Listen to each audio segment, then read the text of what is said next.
Thanks for joining me today at LearnWake. My name is Brandon Judd, and I'm responding to a video analysis request that has been submitted by user soroush. Hopefully I am pronouncing that right. I apologize if I'm not.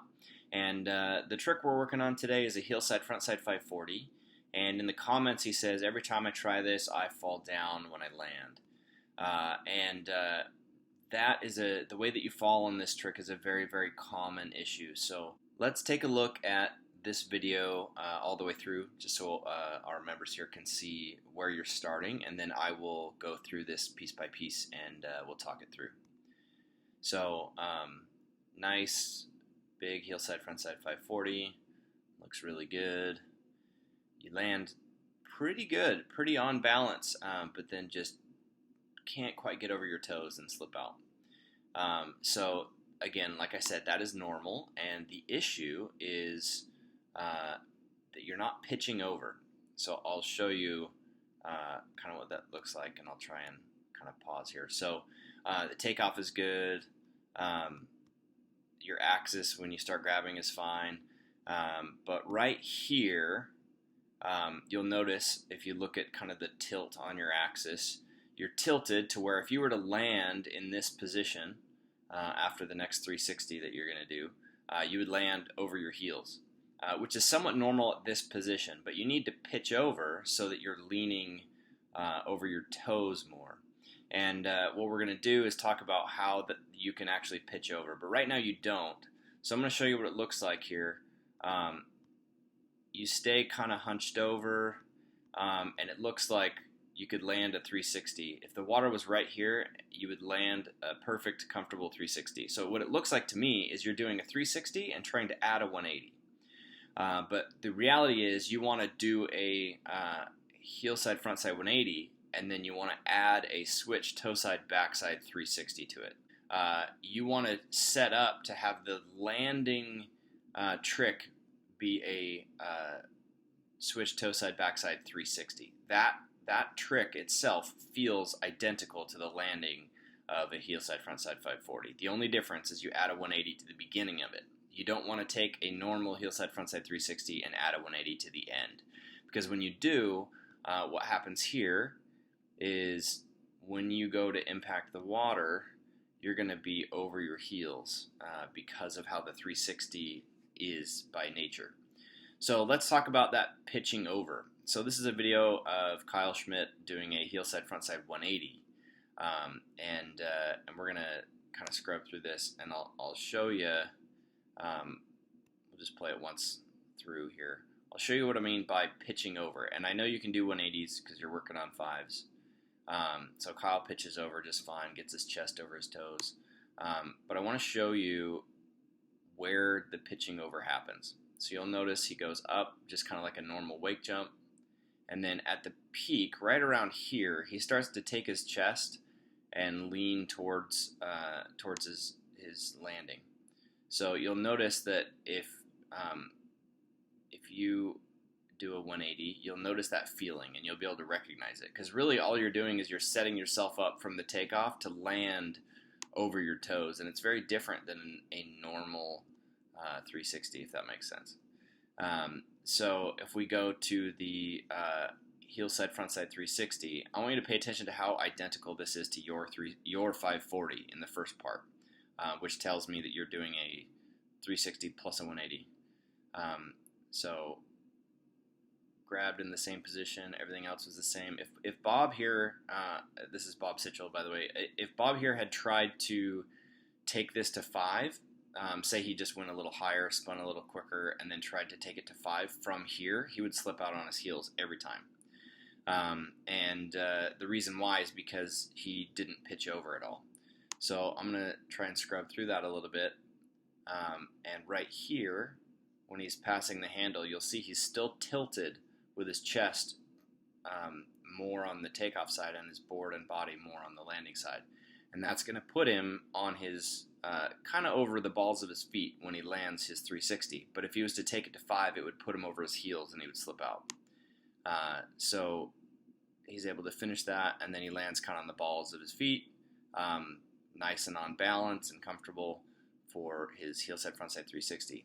Now I want you to look at Bob's 540 and notice the difference. There's a significant change right at the handle pass. So watch and look what that looks like. So he'll go up and then handle pass, and then it changes. And it helps him land over his toes. He doesn't do it too dramatically. It's very subtle. So with the other one, so when he's passing the handle right about here, you'll notice, see how he's kind of tilted? And then on this one, he's more upright.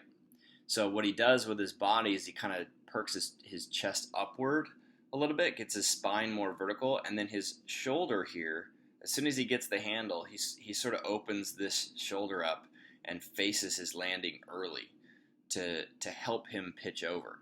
So you'll see it is very subtle, but see how he's trying to get his head around as quick as he can, looking at his landing, and then he opens his chest up towards his landing, and that helps him pitch over onto his toes. So this is not a normal 360 plus a 180. It's very much a heel side front side 180 plus a toe side backside 360. So I want to show you what the toe side backside 360 looks like. And with this one, you don't have as much spinning momentum at the beginning, so it's very easy to slip out over your heels. You have to get very aggressive with that pitching over motion. So this is a good example for you to see the finishing 360 of your 540. And Bob does it very well here. So he'll get up and then very obviously open his chest up and pitch over onto his toes. So let's look at that a little closer. So he goes up. See how he's kind of crunched over here? His chest and his knees are kind of close to each other. But since he's going for the 360 and has to pitch over, as soon as he gets the handle, watch how he's kind of crunched over here, and then watch how upright he has to get right here. So he goes from being crunched over to really upright. And as soon as he gets the handle in his other hand, he's opening this shoulder up to his landing and really looking toward the landing.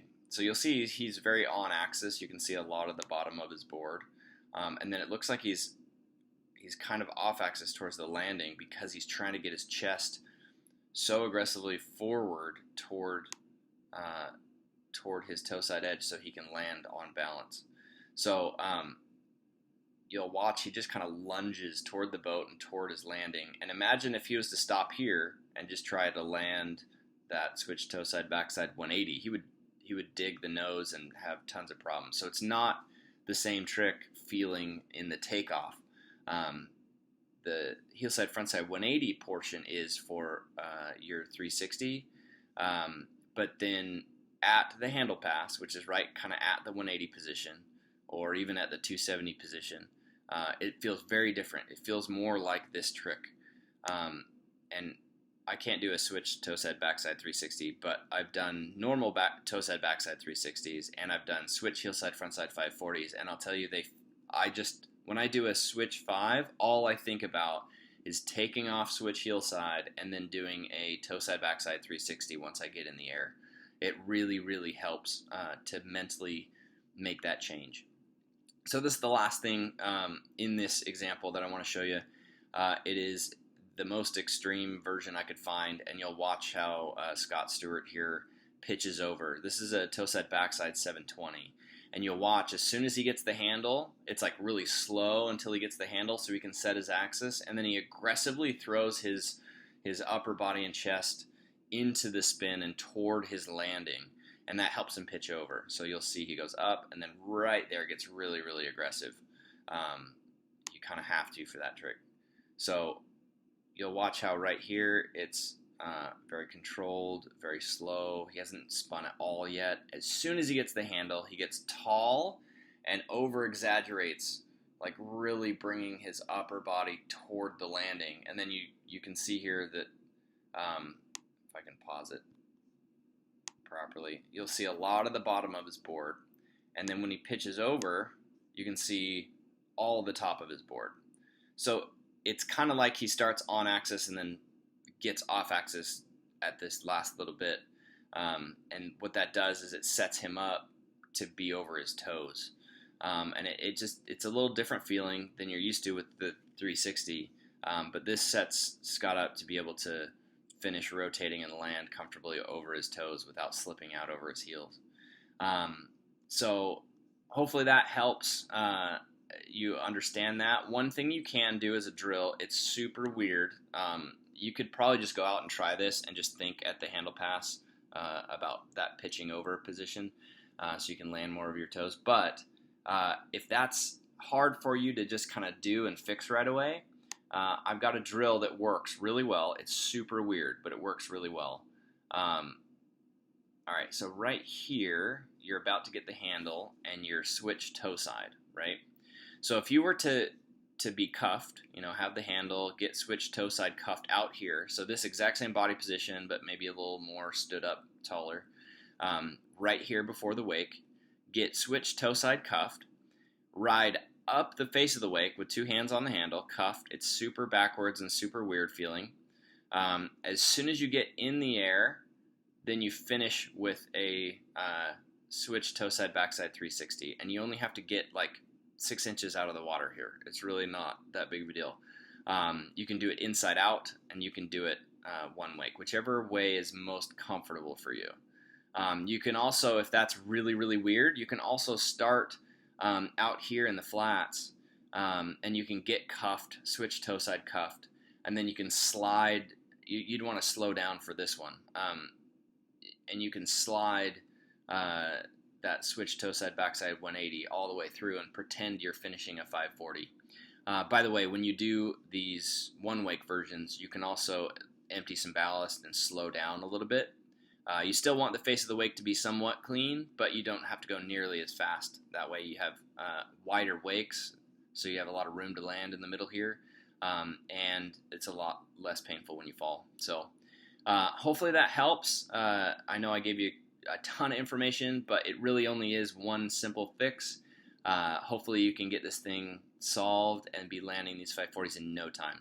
Once you figure that out on your heel side, front side 540, and you have a good switch heel side jump and maybe some switch threes, you can turn that into back-to-back 540s, switch and regular pretty comfortably once you understand how this pitching over part of it works. So good luck, and we'll see you around the site.